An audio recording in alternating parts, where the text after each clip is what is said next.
Hello, everybody. Welcome to our third episode of Look for the Helpers podcast. I'm Nicole Navega, your host, and my co-host is Megan Brady.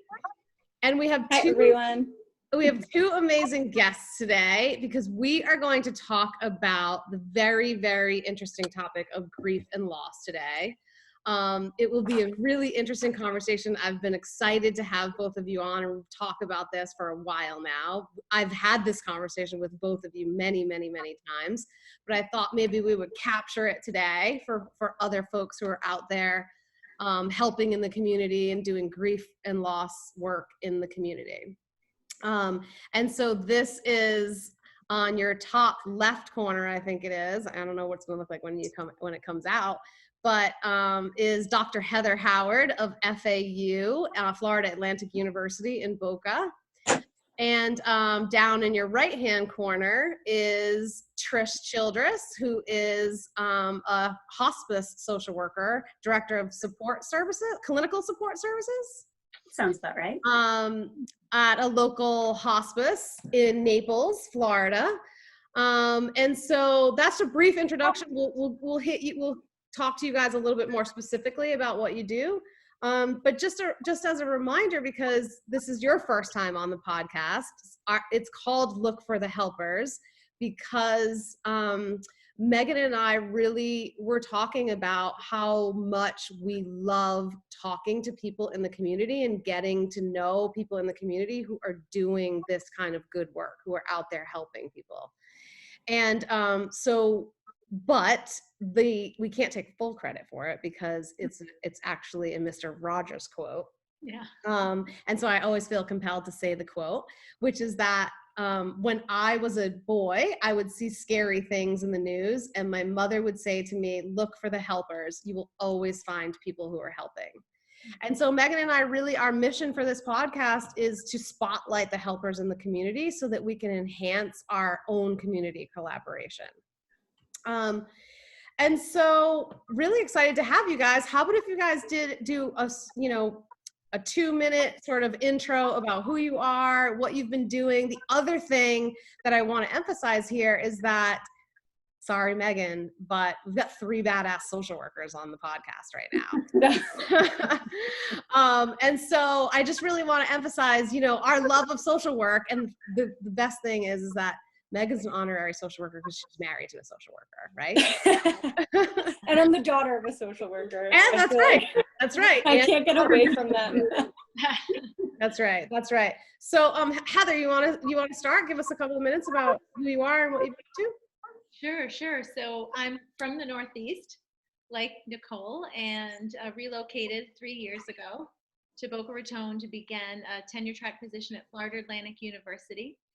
And my area of research is actually maternal substance use and how to have gender-specific treatment for women with substance use that really promotes empowerment and shared decision-making and addresses trauma. And a lot of part of that trauma is grief and loss. Prior to that, my clinical expertise is substance use disorder treatment, trauma treatment, and grief and loss treatment.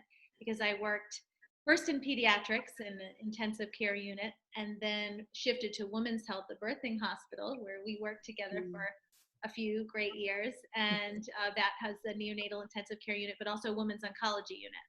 So part of one of our roles was to help families in the grief and loss process and support them through that. And that's pretty much the gist of it. Awesome. Thank you so much. We'll talk a little bit more about Heather and I reconnecting at that hospital in Rhode Island. But Trish, give us a couple of minutes of what you're up to.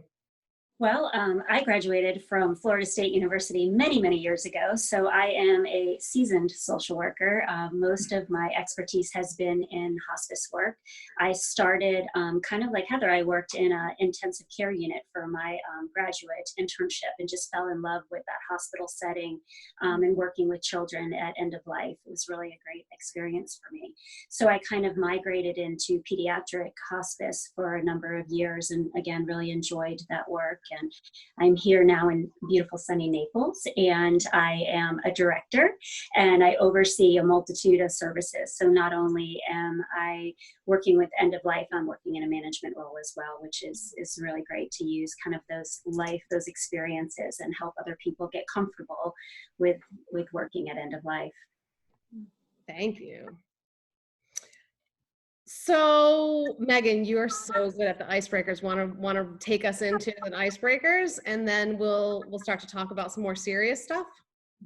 Sure. I am so excited about this podcast. So, I mean, it's great to hear from you guys. In our first episode, we went with a question that, I shared with Nicole. I typically like to judge people by their answers. I'm just kidding. So Analyze. What I want to analyze is a better term. What I want to know from you guys is your top 3 favorite cereals.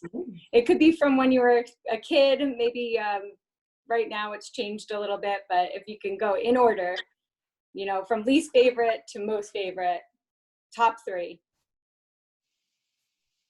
Heather, you're up. Okay, so absolutely, my childhood top 3 is the same as how it is right now. So my number 3 is Rice Krispies, because I love the snap, crackle, and pop. You get a little bit of that sensory experience. That's what I'm talking about. Yeah. Now, did you have the Rice Krispie treat cereal though, is the question. No, just the plain Jane Rice Krispies treat. Okay, all right. Well, it's a game changer. I'm just letting you know if you ever see it. It's a gem. That. And then my second is Apple Jacks. Love Apple Jacks. That's my absolute top favorite that I love to indulge in is Cocoa Puffs, because then it makes the milk chocolatey. So we share 2 of the same top 3 favorite cereals, and I think that you're my new best friend. So wonderful. I'm pretty sure you said that to Steve on the first podcast too, though. Well, he had Apple Jacks in his top 3. Didn't he have Apple Jacks? And he had Cocoa Krispies for the same reason. He did. Yeah, I know. It was close. Yeah. All right, Trish, what do you got? All right. Well, first I want to say I did watch that first podcast, and I have to say I'm a bit insulted because I think you did mention that those were your favorite people in all of the world. And so I apologize right after I said it to all of you that were coming next. You did. You said the rest of us that follow, So interesting enough, as a child, I did not have sweets in my house. I had a brother and sister that were diabetic. So my childhood memory of anything yummy was not. So since I was the odd one out, I got no sweet cereal as a kid. It was probably Cheerios, and it was the store brand Cheerios. So I'm going to go with what I love today. And I would say my first choice from the bottom up would be I too love Apple Jacks. Fabulous. Love the great sweet taste of it. I think I like sugar pops as well. Those would probably be my next ones, probably because they're super sweet, and again, didn't have as childhood, so I got to eat them now as an adult. But my top choice is grape nuts. There is nothing better than grape nuts. You put some sugar on top and some raspberries, and it is the bomb. So she knows the secret about the sugar on top. Yeah. Love it. That's right. Awesome. I love that. Okay, so then since you both watched the first episode, which I'm so grateful for, thank you for watching that. It was so powerful. It was fabulous. What? Thank you not because of us, because of them. They were so amazing. But my question is the same, which is, if you were an inanimate object, what would you be and why? Either one of you. How do you want to go? I have no idea. I've never desired to be an animal. Stretch your imagination. You have a very good imagination. Stretch it. Can I go second? Because I have no idea. I've got an answer, so I'll save you on this one. I would be a motorcycle. It would be fabulous to be a motorcycle. Love speed. Motorcycles are sexy. You can go anywhere on them. They're just, they're an eye looker. I would definitely want to be a motorcycle. And it would be an Indian motorcycle too. A what? Oh, yeah, because there's the way they deck them out, and they're just really just clean, sleek lines and lots of leather and fringe and all that cool stuff. So Do you have a motorcycle? I have a motorcycle in my garage, but I do not drive or ride a motorcycle myself. I look very good on the back, actually. I love that. That's most important. What did I say, Nicole? We should have asked Ray about his motorcycle last Just got that episode today. too. Yeah, our last podcast, she said that he has motorcycles. And we didn't talk about that. I think he's a Harley guy though, so he might want to go head to head with you on a few things. I'm keen on that. So both American made, so good stuff. Yeah. Also, Megan is analyzing you. That's all I'm saying. Yeah. I'm just kidding. All right, Heather, come up with something. Okay, You're in a room of social workers. So. Motorcycles. So I'm going to go with something similar, but a sailboat, because I love sailing. So if I can't sail, to be the sailboat and just be out on the ocean and, rough seas, calm seas, love it. That's how I got you to watch the first episode. I told you that he was on a boat under this Golden Gate Bridge. Awesome. Thank you guys so much. That's fun. I always love doing that. Okay, so let's get to it, right? I want to start with a little bit I'm going to start with just a little bit lighter stuff before we get into some of the heavier stuff. We lost Megan. Okay. Part of sort of what I was thinking about today in thinking about grief and loss is one of the biggest myths, right? Is that most people think that grief and loss equals death and dying, right? And what we know as social workers is that it's not as cut and dry as just death and dying, that grief and loss manifests itself in many ways over many things. And given that we're in these unprecedented times where we've been, on basically lockdown for lack of a better term, that lots of people are experiencing grief and loss and maybe don't even realize it, right?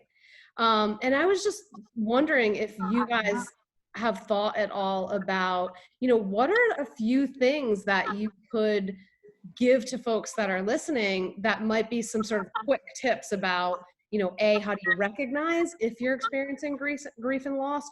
I'm talking about regular people. I'm not necessarily talking about like people who are losing people over coronavirus. I'm talking about the loss of your freedom, the loss of the connections because you're maybe isolated and not doing the things that you're normally doing.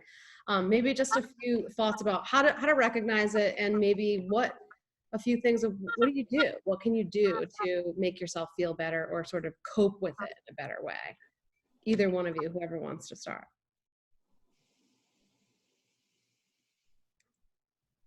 Heather, do you want me to start? Sure. So I guess what I would first say is that the toolkit that I would normally use in grief and loss issues looks a little bit different than today's world, because what do we really typically do when somebody is feeling maybe down or feeling isolated? You would encourage them to get out and get around other people, or to phone a friend, to have those resources to pull from that would make them feel supported. And I don't think our toolkit looks the same as it normally would. So the things that come to my mind, I'm kind of thinking of helping first versus what to look for. But I guess the things that come to my mind is I'm always a believer of exercise. So however we can do that. I personally have still been getting out, doing my walks outside, with my social distancing, finding a different path that I know isn't as popular, and just, doing a lot more laps of something where I know I am more isolated. So I still believe that exercise is a great component to helping us with the current situation. I also say that find quality distractions. So what that might look like is, maybe there's a book on the shelf that you haven't read. Order from Amazon. We started a book club here at my job for the volunteers that are isolated, and it's been really fun doing a virtual book club with them. I normally never read a book, so and I think someone else I know in this group recently read a book this weekend too. So, right. No phone makes you read a book. Yeah. So trying to find meaning in things, I think, are another thing that I kind of try to tune people into is, what makes you happy? What do you find joy in? and then really, honing in on those things and doing them. So for me at home, I have teenage and young people at my house, and I have really enjoyed just the time with them. The TV's not on, and of course they still have their phones in their hands, but that just extra time that we normally wouldn't have together, I've just been delighted in that time with them. So finding things that you enjoy. The part about what to look for is still, and Heather, you probably feel the same way as I do, it still takes us right back to just Elizabeth Kubler-Ross, if you will, as far as, the stages. And again, not stages as, oh, I'm angry now, I'm an acceptance, but just what those look like. Feeling angry because this is all happening is reaction to grief. Feeling depressed because my whole world feels like it's caving in and I don't know what the outcome is going to be, makes us feel depressed. I think we might be in a little bit of bargaining right now as far as, opening up the world and thinking we're all going to be, hey, okay, jumping forward. And then, finally, for me, I kind of came to a place of acceptance. I'm kind of just enjoying this time that's slow and kind of just being in this space that I really don't know what tomorrow's going to bring, but I'm okay with today. So I think the anger and the denial, the bargaining, and the depression is all really present in all of us right now. So if you help people identify those words and recognize, if you are in a pissy mood, that's relevant to grief and loss. Yeah. So yeah, that's fantastic. I mean, the other thing it reminds me of when you talk about acceptance, it reminds me so much of how much of an active cognitive shift that requires, right? For you to get into that sort of mind frame of really gratitude is what you were talking about, right? Really getting to that place of, it's almost like in order to get to acceptance, you have to have gratitude in order to sort of get there. Heather, as you answer the question, just for our audience purposes, can you turn into a professor for like 1 minute and do like a little blip about Kubler-Ross's stages, so that, I mean, we know most people know them, but if you could just sort of spell it out for our audience. For the non-social worker in the room. No, I don't even mean Megan, I mean our audience. Yeah. I know you know it, Megan. I actually don't, not off the top of my head. So this is really informative. Yeah, I just assume everybody knows Kubler-Ross. Yeah, no. Stages of grief. Well, I think a lot of people, it's in the culture, right? The stages of grief, and it was really designed, this linear process of preparing for death. And I actually, Trish might be able to speak to this more, because I actually in my clinical practice courses teach on a different theory of grief, continuing bonds, which isn't linear and is actually a different way of thinking about grief and loss. And you're really how to form a new relationship with the person that's deceased. And the nugget of it is attachment, that you still have this attachment. So, because to feel that, okay, I haven't gone through these linear stages, or I haven't arrived to acceptance, then you might feel that less than, or that I haven't worked through it, or I haven't resolved it. So I really appreciate the continuing bonds, because it brings in a lot of different cultures too, and how different groups, different cultures experience grief and how they cope with it. But in terms of the stages, maybe Tricia could go through it. I know she talked about bargaining and acceptance, anger, denial, and it's not necessarily linear, but it's sometimes it ebbs and flows, right? You can feel bargaining, but then you can go back to anger. So. Well, and I just wanted to add too to that, Heather, you sharing your background too in substance use disorder treatment, and I'm actually in recovery myself. I got sober when I was 22 years old, and I'm 29. Thank you. I'll be 30 in June. No, I'll be 29 in June. I don't even know anymore. I feel old. So you are not old. Yeah, you can't say that to people who are older than you on the call.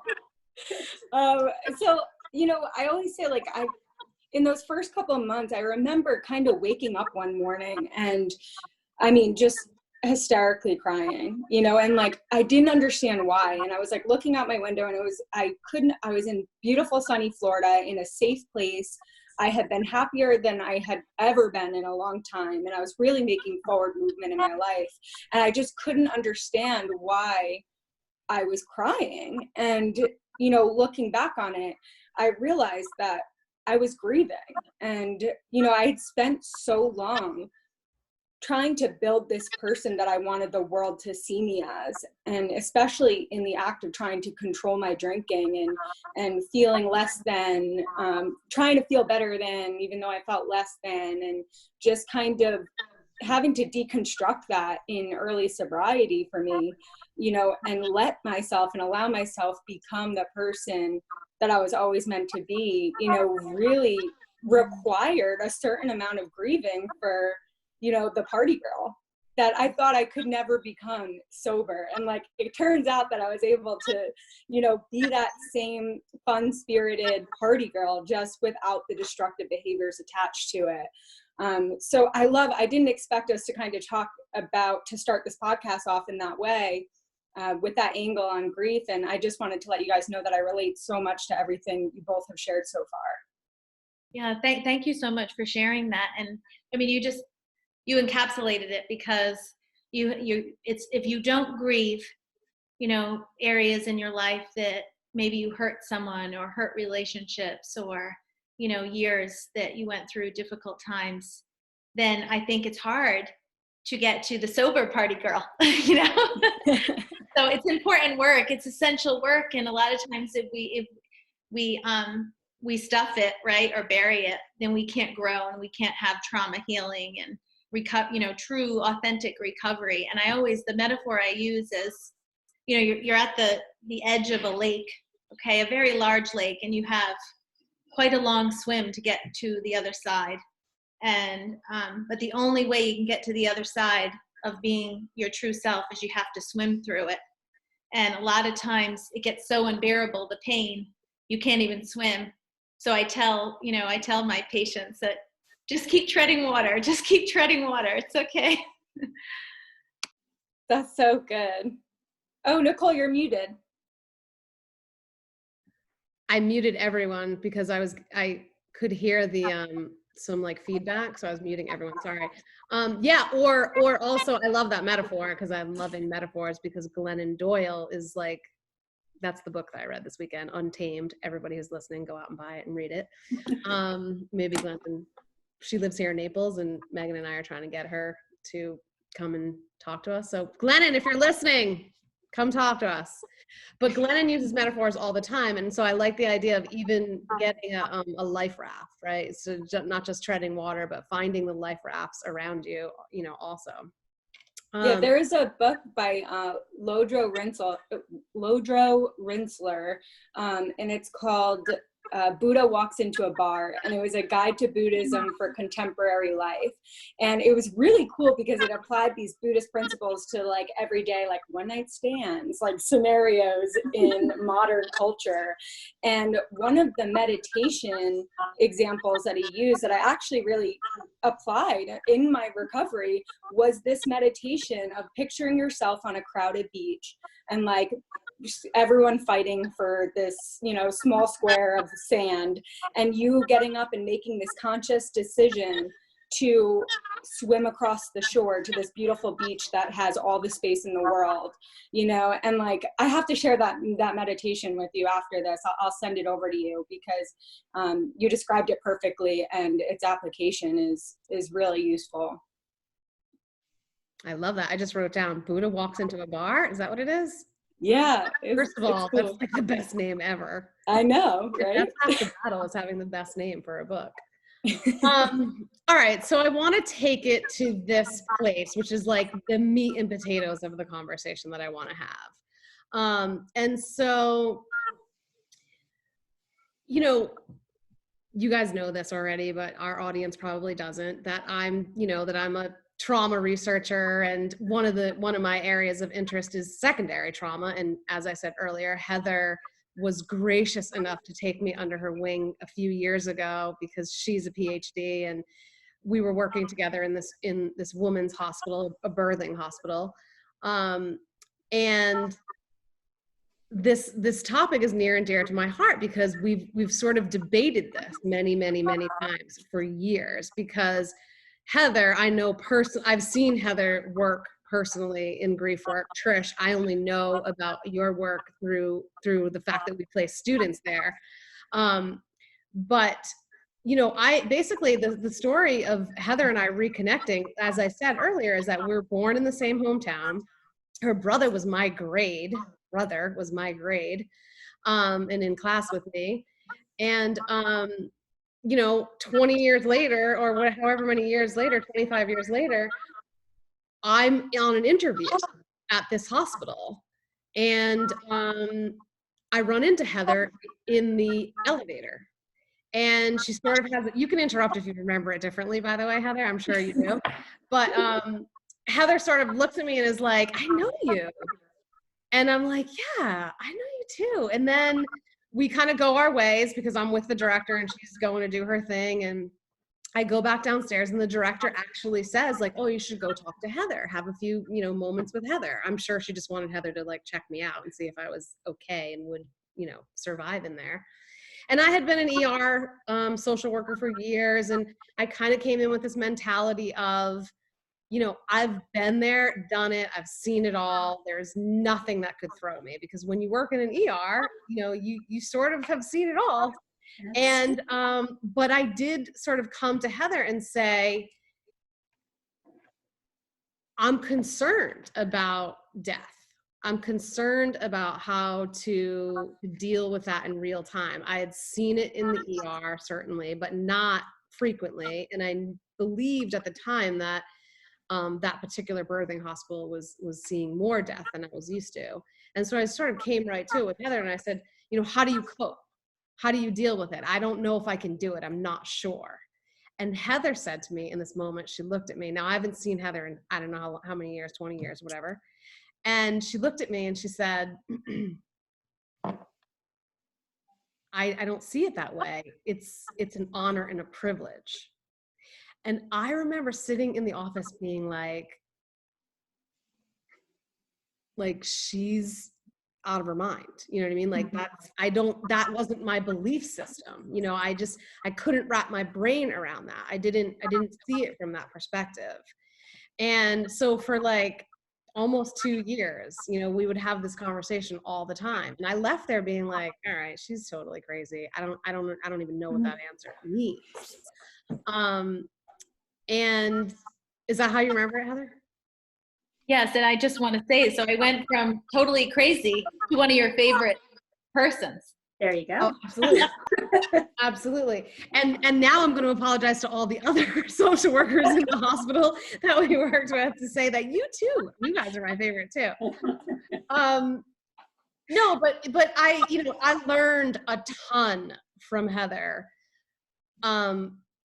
because it always stuck in my brain. I always kept looking for the honor and the privilege in the work that I was doing. And I wasn't finding it. I wasn't finding it. It was a year and a half later or so, and I still didn't see it. I still wasn't there. And I ended up really coming to this conclusion that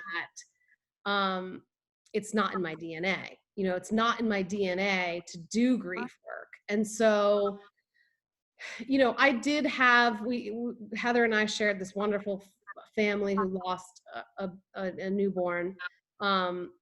For a long time, we were with them for months. And Heather happened to be there the day that the newborn passed away.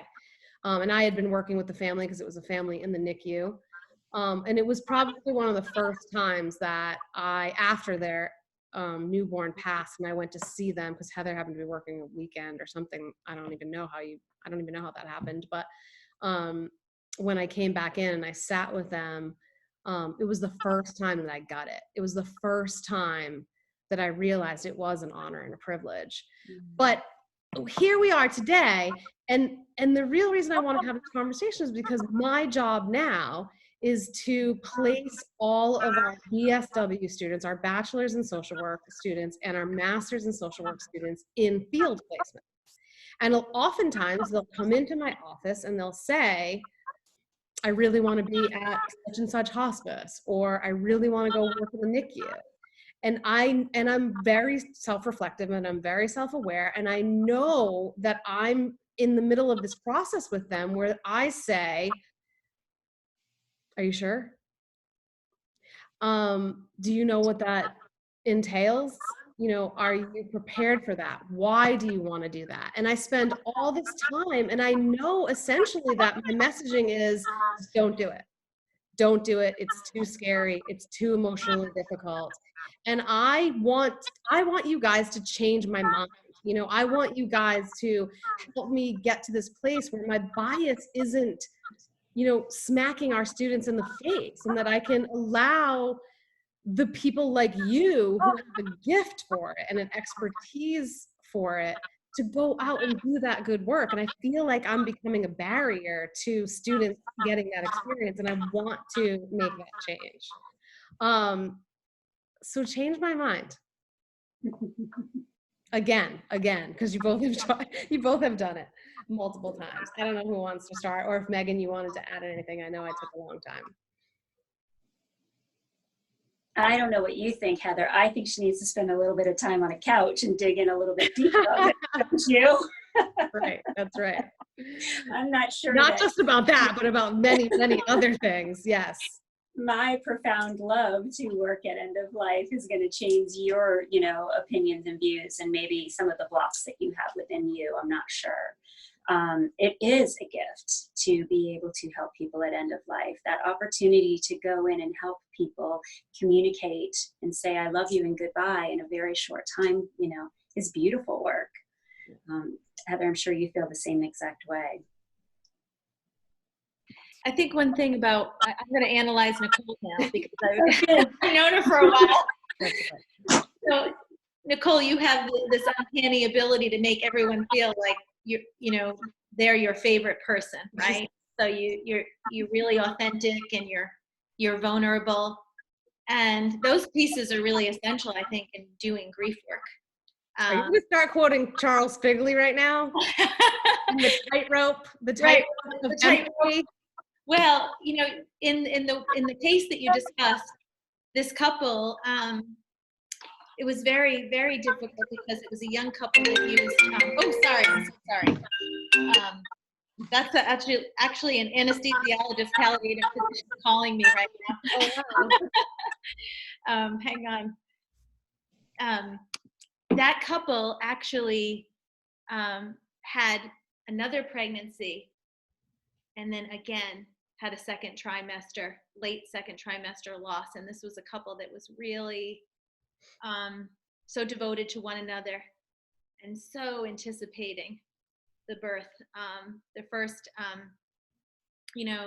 experience was a very long ordeal in the NICU, and just wrestling with, saying goodbye. There was a lot of conflictual relationship a little bit with the medical team wanting to withdraw support, and the parents not wanting to and not ready for that.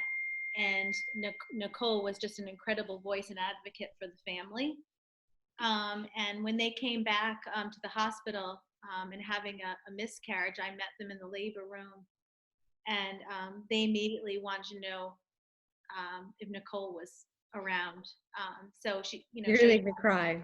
She had obviously left quite an impression, and that coming back to a traumatic space of having the most difficult life. Yeah. And then the first thing you're saying in that moment during labor and delivery is Nicole here, is pretty profound. So I don't really need to think like I need to convince you, because you did incredible work, with this couple. And, we don't have time to go into it too deeply, but, the first time they really used their faith. The second time they went through the loss, their faith wasn't enough for them. They had a lot of, anger and hurt of unanswered prayers. But the first time, I think, Nicole, you would say, you're an atheist. I've been trying to convert her from atheism to. Oh my God, you can't out me on our podcast.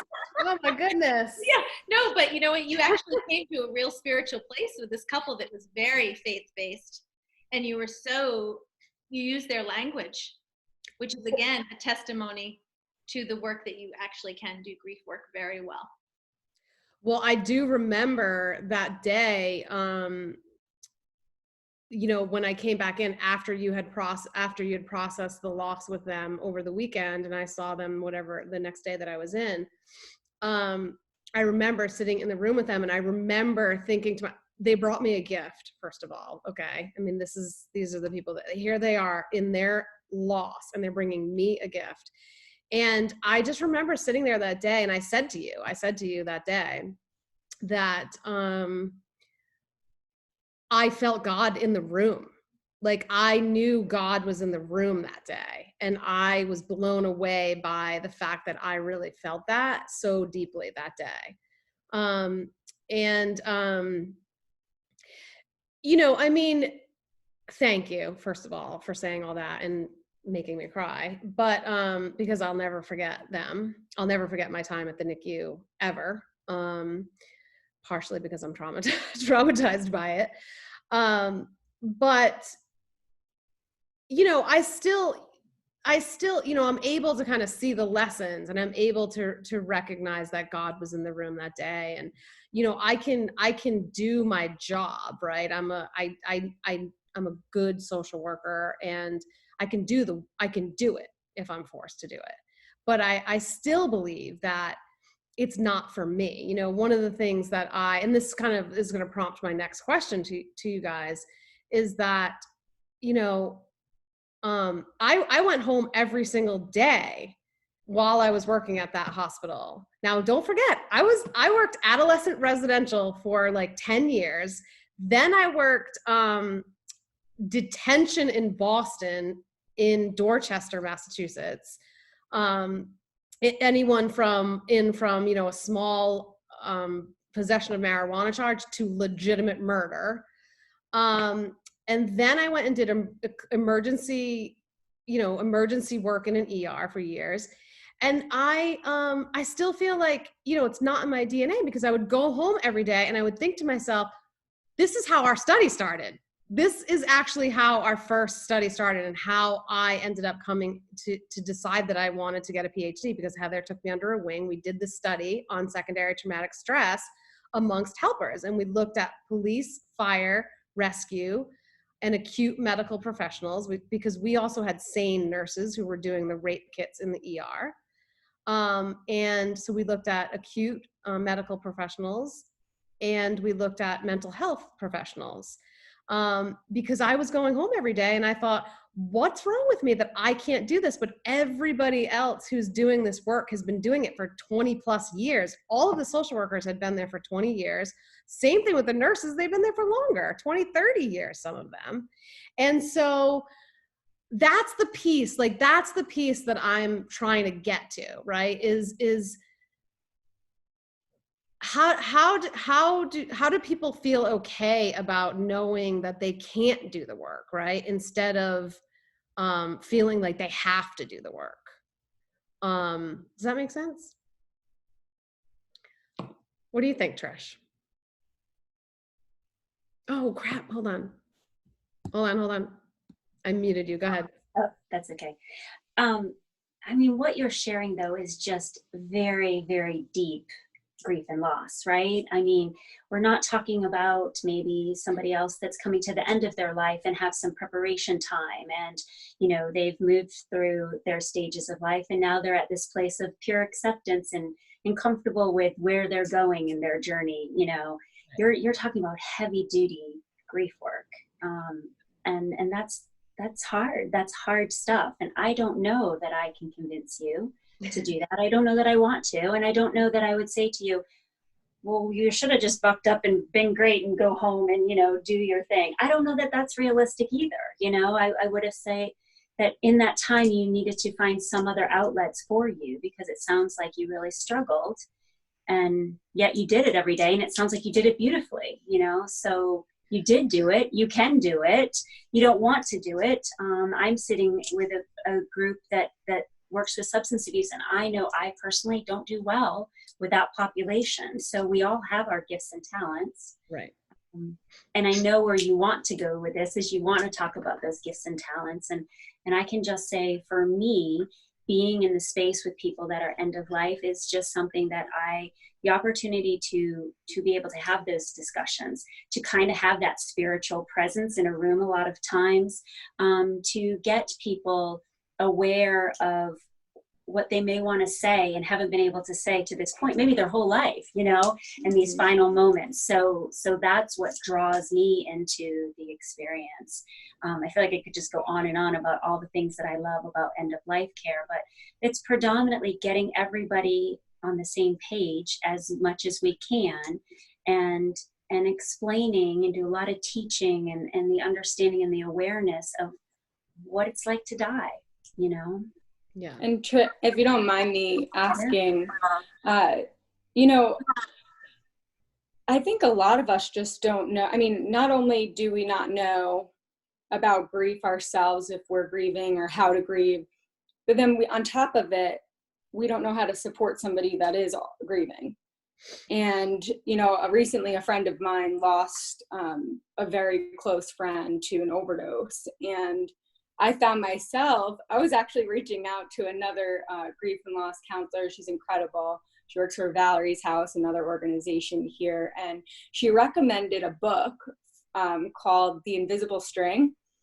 And I'm sure you're familiar with it. And, you know, there's young children in the family. And apparently, like, that's all I really did. Like, I just sent them this book. And I felt like it could speak better than I could at the time, because I just didn't want to say the wrong thing. You know, which kind of brings me to my next question, is when I was in like Walgreens one day and I'm looking for the cards. If you notice, I don't know if you've ever noticed this, but in the Hallmark, in the card section, they have cards for people to actually take themselves, to help them understand what to say to somebody who may be grieving, what to actually go ahead and write in that card that already has words in it, which I thought was incredible, because we almost don't talk about the fact that we don't know what to talk about. And I myself, I actually have a greeting card business, and everyone keeps asking me, are you going to end up having grief and loss cards? And I'm like, I don't know yet. So my question to you is, what can I put in a grief and loss card? This just reminds me, I love this question, by the way, but this reminds me of how when we were doing this work, that I always felt like I wished that we had been trained like the chaplains had been trained, because I always would watch the chaplains and I always thought they have the perfect things to say. They always have the perfect things to say. And it's one thing to kind of bear witness to someone's pain and grief. It's another thing to actually offer something, some words of wisdom, you know? And so this is a perfect question. Thank you, Megan. So I think the best thing actually is when you're talking about bearing witness, Nicole, you know, it's listening. Because I think, you know, I learned maybe 15 years ago. I went into a mom's room who had just lost her baby and said the proverbial that everyone says, I'm sorry for your loss, right? And she looked at me and she's like, if one more person effing says that to me, right, I'm going to kill them. And I was able to, in that moment, self-reflect and acknowledge how painful those words are, actually. I'm sorry for your loss. And was able to repair, fortunately, the relationship and talk about how she was feeling. But after that, I never, ever used that. And I encourage people not to say, I'm sorry, because I think, you know, we learn from our patients, we learn from our clients, right, of best practices, and listening and remembering, again, going back to that continuing bonds, you know, listening, providing a hug after asking permission. You know, really providing some warmth, because we absolutely cannot make it better. And we love to fix things. And maybe that goes back to your original question, Nicole, of how you at night, you know, you would be frustrated because as a helper, You didn't feel like you were really fixing or having positive outcomes. But if we step back and say, is that really our goal? You know, is it more this honor and privilege to be in a space of somebody's journey and be present in that very, very vulnerable time?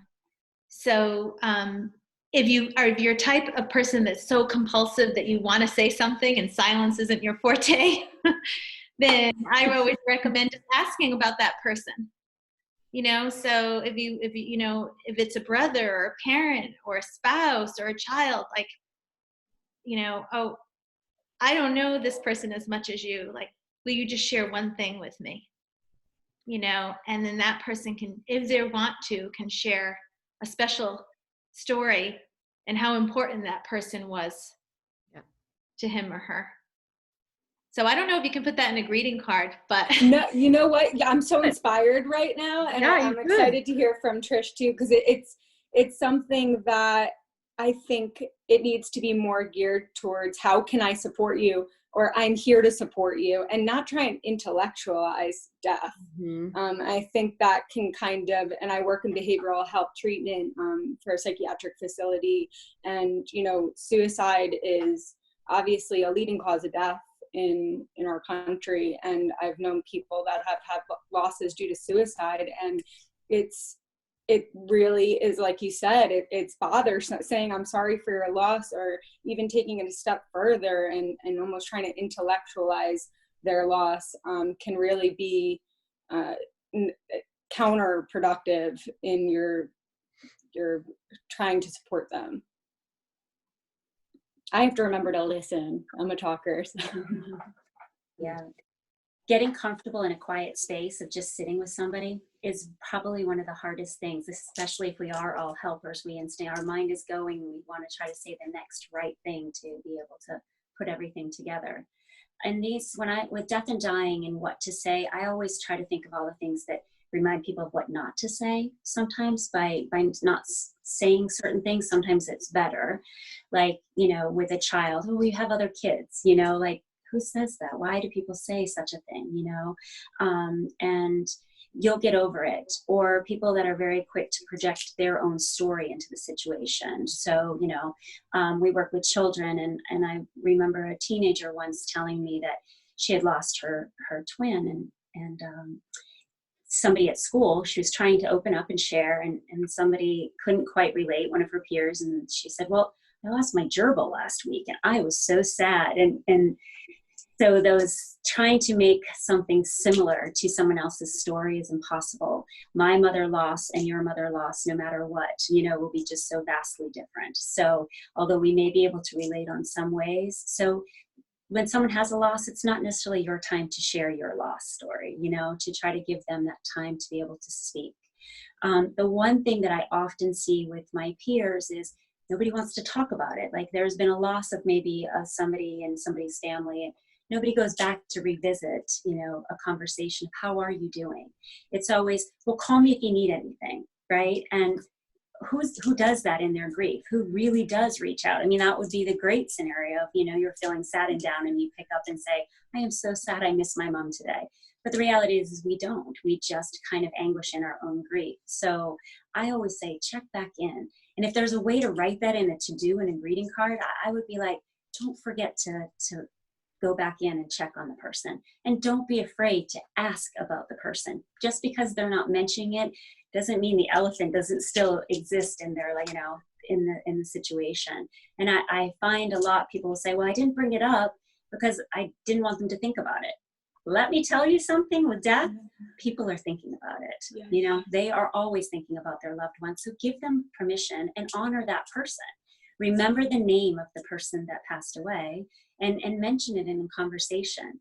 Your mom might have been so proud of you at your graduation right now. What do you think she would say? You know, those opportunities, giving people permission to share, I think is remarkable for, you know, and so many of us are not comfortable because we're stuttering over our words. We don't know what to do. And, you know, like we've all kind of said, we all want to be helpers and we want to say the right thing, but the right thing is just being present with somebody's loss, I think. Right. That's great. That's such great advice. I think that I learned so much today already. So excited for what our listeners could get out of this. And thank you so much for sharing that. I think it's important to note that there's a stigma, and you're kind of debunking some of these myths associated with talking about grief and loss. And kind of going back to my point earlier about suicide, I mean, there's already a stigma, and then let's compound it with death associated with certain stigmas like suicide and overdose. Then we extra don't want to talk about it.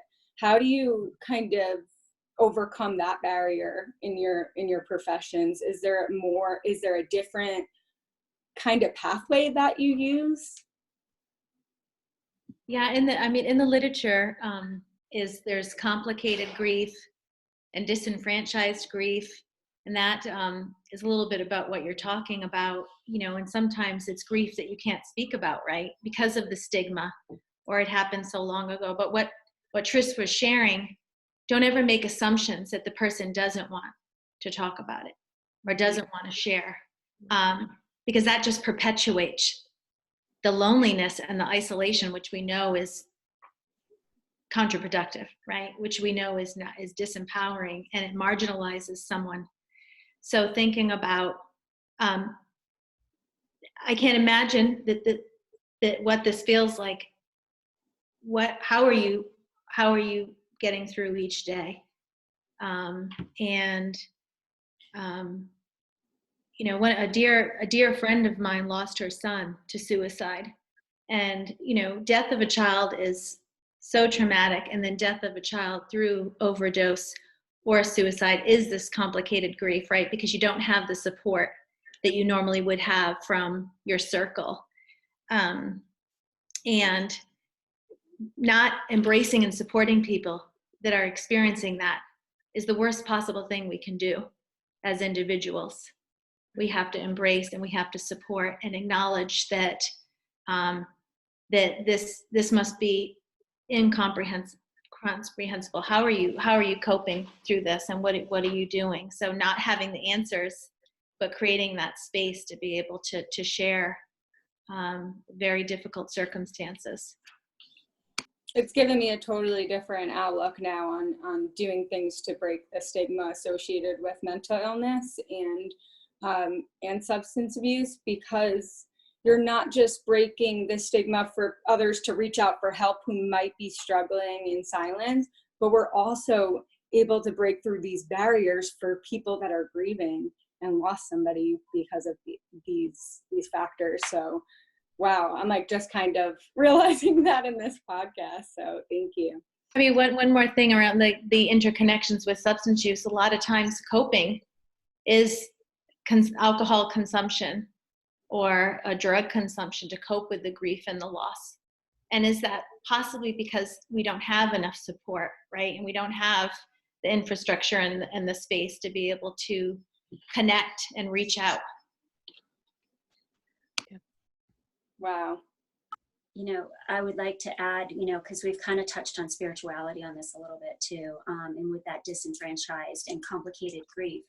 With suicides, you have to really appreciate where people come from a religious perspective, since religion plays a part in many people's grieving process, and what their belief system is and what their faith belief teaches them. So sometimes that's a huge struggle for people too. So I always like to find out, what their faith belief is when I am working with suicides and tragic death losses that happen, is to try to figure out what is that a coping strength for them?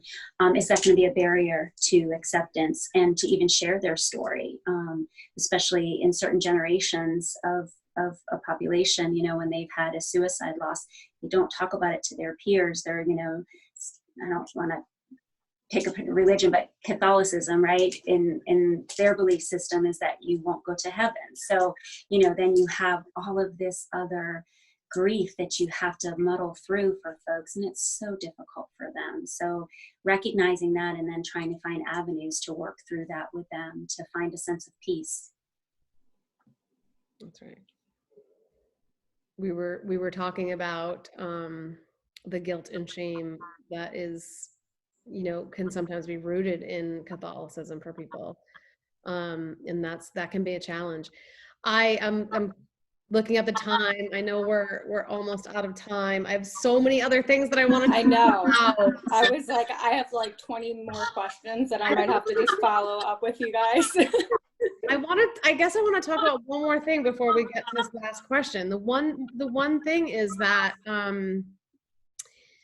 when I talked about the fact that, I would leave the hospital every night and I would be like, how do these people do it? I don't understand. They've been doing it for 20 years. And, and then Heather and I did the study on secondary traumatic stress among helpers, and we got published in 2018. But, I always find it difficult to kind of look at that balance of, are we doing it right as helpers, in particular social workers doing this work, but or is the detachment that I was seeing from the doctors and the nurses and the social workers who've been there for 20 or 30 years, is that secondary trauma? Is it vicarious trauma? Heather and I, we talk about the nuances of the terms, but how do we make sure that we're not just burnt out and detached and numb, because that's not good work either.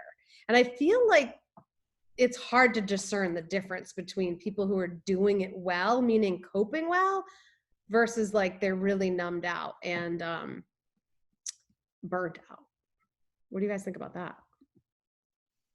I mean, I think that we might teach that from the beginning. I mean, and maybe it's different in social work school now, but thinking from back in the beginning with my classroom and leaving my emotions at the door and really training us to be kind of robotic in our emotion and sense. So do we not kind of foster that through our educational system? Right. So is it burnout or is it training? I don't know.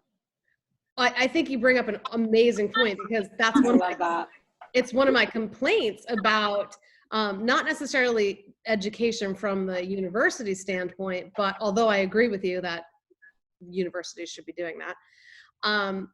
But there's also nothing like being in the actual environment and doing the work, right? You can get trained all you want, but once you go to do it, it's totally different than anything that you've read in a textbook. But also, one of my biggest complaints was I never felt prepared to do it. I was basically, thrown in on a shift, and I would shadow social workers, and I would get to shadow them on deaths. But again, that's all it was. It was a shadowing. And fortunately, I was able to shadow, some wonderful experts like Heather. But that's not enough, right? Because people aren't breaking down the nuances of what happens, right? You're not really learning about what's happening in the moment. You're watching it, you're observing it, and you're hoping that you can model something similar that when it happens to you or when you're up. And so that's the challenge. To me, the training has to come not just from the university, but from these places, the agencies themselves. I'm unmuting you, Heather, so that you can talk. Oh, it's not working. Go ahead. Oh, wait, it didn't unmute. Hold on. Okay, go ahead. Teaching at the university level, it is a little different, because Trish, I think we're probably from the same year that we graduated from, and my son, by the way, is going to FSU, so I'm going to do the Knoll sign here. But I think we don't ever do self-disclosure. I was trained, and don't share anything personal, and close up your emotions. But now it's more use of self, and when it's appropriate, when it's helpful for the client or the patient, and that you can process it with the client, and you've actually done your own work. If you are going to use your use of self, that you've grieved or healed or processed it with a professional. But with that said, I think if you see any depersonalization, that you're not that you're apathetic, that's when it's a concern of occupational burnout. Right. But if you're really, I think, authentic and allow yourself to be vulnerable, that you connect with the person that's grieving. And in those very crisis types of deaths, my eyes would water up. Okay, was I all out crying? No, because it wasn't my baby. But I was mirroring the extreme pain that this person, this family was experiencing. And as a human, they could feel it, you know, that it was a true support. And so that's, I don't know if that answers your question. I think it's important to be authentic, and to not be robotic, you know, in the process. That's right. That's right. Well, thank you both so much for everything. We definitely need to have you back. I feel like we say that every time, and I mean it every time. And we're just going to do one last thing to kind of move us into a slightly lighter, lighter realm. And our last question is basically like, this was Megan's idea. I'd like to give her credit for it. Go ahead, Megan, do it. Do your thing. Well, it's funny because, I mean, it's what would your bumper sticker say? Really, I feel like I almost already asked that question when I said, what could we write in a greeting card? I'm like, maybe we should ask that. Right. I could also get some more ideas.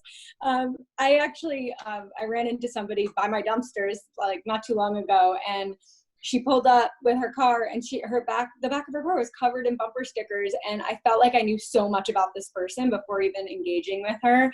And it actually prompted me to engage with her on a different, you know, topic related to one of her bumper stickers. So our questions would be like, what do you want the world to know about you? Or what kind of impression do you want to leave or promote? What would be on your bumper sticker?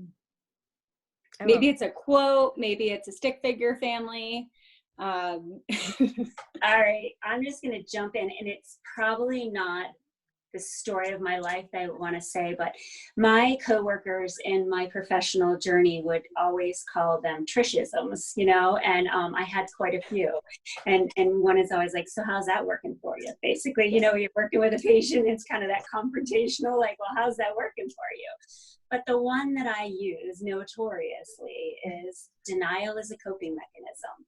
So I probably would have that on a bumper sticker because it's just something that I use a lot for people when they're struggling in different things. And so my coworkers in my previous jobs would always tease me because denial is a coping mechanism. It's a Trishism. That's great. My dad always says to me, in classic dad joke fashion, denial is not just a river in Egypt. That's his bumper sticker, I decided. There you go. That's great though. Trishisms. Yeah. Well, I don't have a bumper sticker. I actually have, you know, the little saying around the license plate. Oh. Because I didn't want to put any stickers on the car. Right. Okay. That's a no-no. Oh, by the way, you can't even eat in her car or bring it. No eating, nothing. Yeah. Good Lord. Yeah. So we won't say, you know, when I go into a drive with Nicole, like, can you clean the seat off first? That's right. Exactly. I'm like, no, you're fine. We kind of polar opposites. That's why we work well together. But my little saying says, mermaids have more fun. Oh, I love it. I secretly wish that I was a mermaid. Right. So at any rate. Perfect. Oh my God. Well, you can't even put bumper stickers on a motorcycle, can you? No. I guess. Oh, I don't think so. You can put them on your helmet. There's lots of stickers all over people's helmets. Yeah. Well, Nicole and I keep talking. We're going to look for the helper stickers so we can send them out to you guys. And I like it. We thought about trying to print up people's bumper stickers and sending it to them as like Oh, that's as funny. a parting gift. Do you know what I mean? once we get famous, we'll start doing that. Sounds good. Thank you both. all. Yes, Thank thank you you so so much. We'll have you on again. All right. Bye. Take care. thank you so much. Bye.